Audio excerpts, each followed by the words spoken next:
இந்த மஸ்ஜிதுக்கு நிர்வாகியாக இருக்கக்கூடியவர், தலைவராக இருக்கக்கூடியவர், என்னுடைய பொறுப்பு என்ன? தனக்கு கீழால் இருக்கின்ற நிர்வாக உறுப்பினர்கள் தவறு விடுகிறார்களா, கடமைகளிலே பொடுபோக்கு செய்கிறார்களா, விமர்சித்து போட்டு போவதல்ல.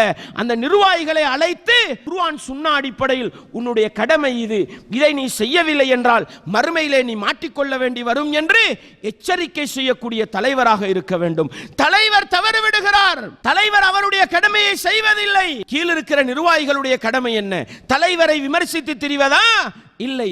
தலைவரை அழைத்து பாருங்கப்பா, தலைவராக இருந்து மறுமையில கேவலத்தை சந்திக்காதீங்க, உங்கள் மீதுள்ள கடமையை சரியாக செய்யுங்கள். முடியாதா? மறுமையை பயந்து ஒதுங்கி போய்விடுங்கள் என்று சொல்லுகிற நிலையிலே கீழுள்ள நிர்வாகிகள் இருந்தால் ஒருவருக்கொருவர் ஒத்துழைப்பாக இருக்க வேண்டும். பொருளாளர் அவருக்குள்ள கடமை என்ன? அவர்கிட்ட போய் ஒரு பொதுமகன் ஒவ்வொரு நாளும் பள்ளிக்கு செலவழிக்கின்ற மாதாந்தம் சந்தா